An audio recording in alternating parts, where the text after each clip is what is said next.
मैं colonel Sophia Qureshi और मेरे साथ विंग कमांडर व्योमिका सिंह आज आपको 6 से 7 मई 2025 की रात 1:05 से 1:30 बजे के बीच भारतीय सशस्त्र बलों द्वारा अंजाम दिए गए ऑपरेशन सिंदूर के बारे में जानकारी देंगे।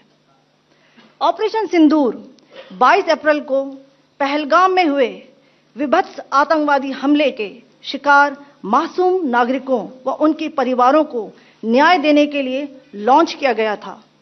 इस कार्रवाई में 9 टेररिस्ट कैंप्स को टारगेट किया गया और पूरी तरह से इसे बर्बाद किया गया। पाकिस्तान में पिछले 3 दशकों से टेरर इंफ्रास्ट्रक्चर का निर्माण हो रहा है। इसमें recruitment, indoctrination centres, training areas व लॉन्च पैड शामिल थे, जो पाकिस्तान और पाक अधिकृत जम्मू कश्मीर POJK दोनों में फैले हैं। Operation Sindoor was launched by Indian Armed Forces to deliver justice to the victims of Pahalgam terror attack and their families. 9 terrorist camps were targeted and successfully destroyed. Over the last 3 decades, Pakistan has systematically built terror infrastructure. It is a complex web of recruitment and indoctrination centers, training areas for initial and refresher courses, and launch pads for handlers. These camps are located both in Pakistan as well as Pakistan-occupied Jammu and Kashmir areas.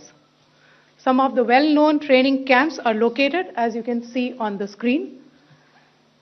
They are distributed from Savai Nala in the north, counting to approximately 21, ending at Bhagalpur to the south.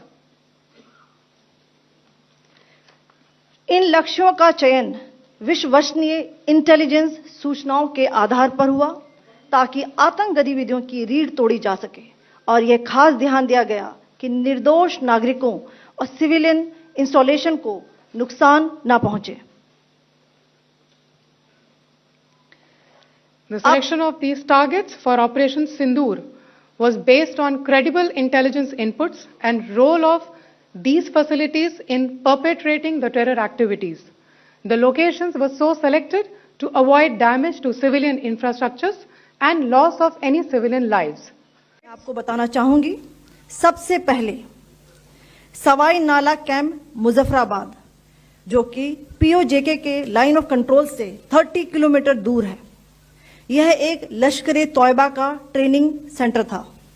20 अक्टूबर 2024 सोनमर्ग, 24 अक्टूबर 24 गुलमर्ग, 22 अप्रैल 2025 पहलगाम, इन हमलों के आतंकियों ने यहीं से प्रशिक्षण लिया था।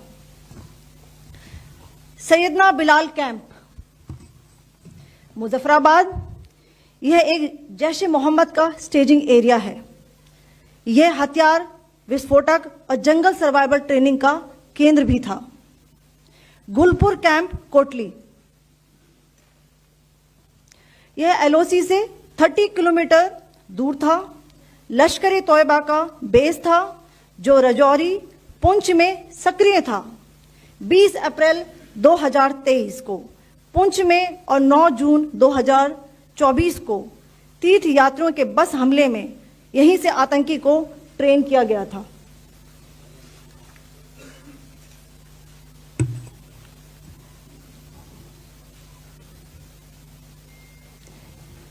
Barnala camp बिम्बर, यह LOC से 9 किलोमीटर दूर है। यहां पर हथियार, हैंडलिंग, IED व जंगल सर्वाइवल का प्रशिक्षण केंद्र था। अब्बास कैंप कोटली,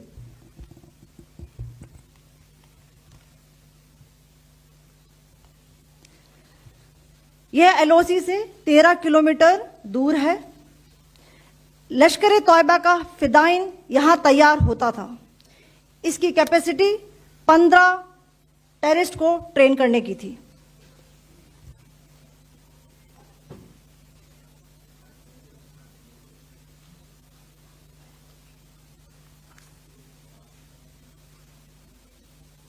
अब मैं पाकिस्तान के अंदर के टारगेट से अवगत कराना चाहूंगी। पहला, सर्जिकल कैंप सियालकोट,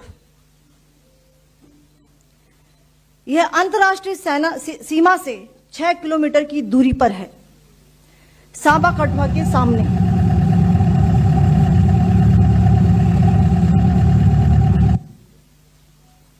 मार्च 2025 में जम्मू एंड कश्मीर पुलिस के 4 जवानों को की जो हत्या की गई थी, उन आतंकवादियों को इसी जगह पर ट्रेन किया गया था।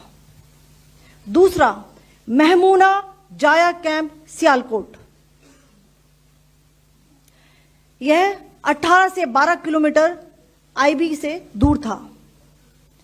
हिजबुल मुजाहिदीन का बहुत बड़ा कैंप था। यह कठुआ जम्मू क्षेत्र में आतंक फैलाने का नियंत्रण केंद्र था। पठानकोट एयरफोर्स बेस पर किया गया हमला भी इसी कैंप से प्लान और डायरेक्ट किया गया था। मरकज ताइबा मुरीद के, यह आईबी से 18 से 25 किलोमीटर दूरी पर है। 2008 के मुंबई हमले के आतंकी भी यहीं से प्रशिक्षित हुए थे। अजमल कसब व डेविड हेडली भी यहां ट्रेन हुए थे।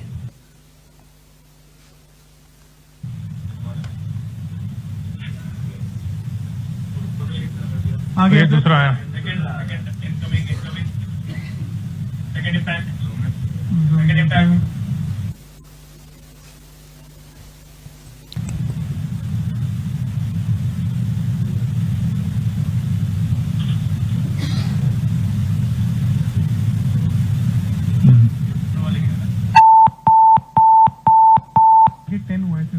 टारगेट 10 हुआ, एंक्लोजर सेम ही है। 7 it is hit the target. हाँ हाँ।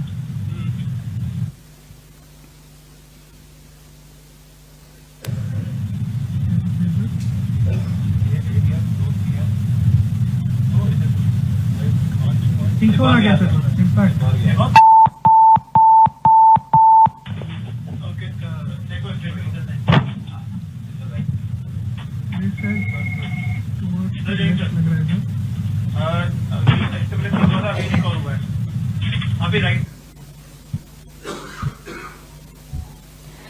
मरकज सुभान अल्लाह भावलपुर, यह इंटरनेशनल बाउंड्री से 100 किलोमीटर दूर है। जैश ए मोहम्मद का मुख्यालय था। यहां पर रिक्रूटमेंट, ट्रेनिंग व इंडॉक्ट्रिनेशन का केंद्र भी था। शीर्ष आतंकी अक्सर यहां आते थे। मैं आप सबको बताना चाहती हूं कि किसी भी सैन्य ठिकाने का निशाना नहीं बनाया गया और अभी तक किसी तरह की नागरिक क्षति की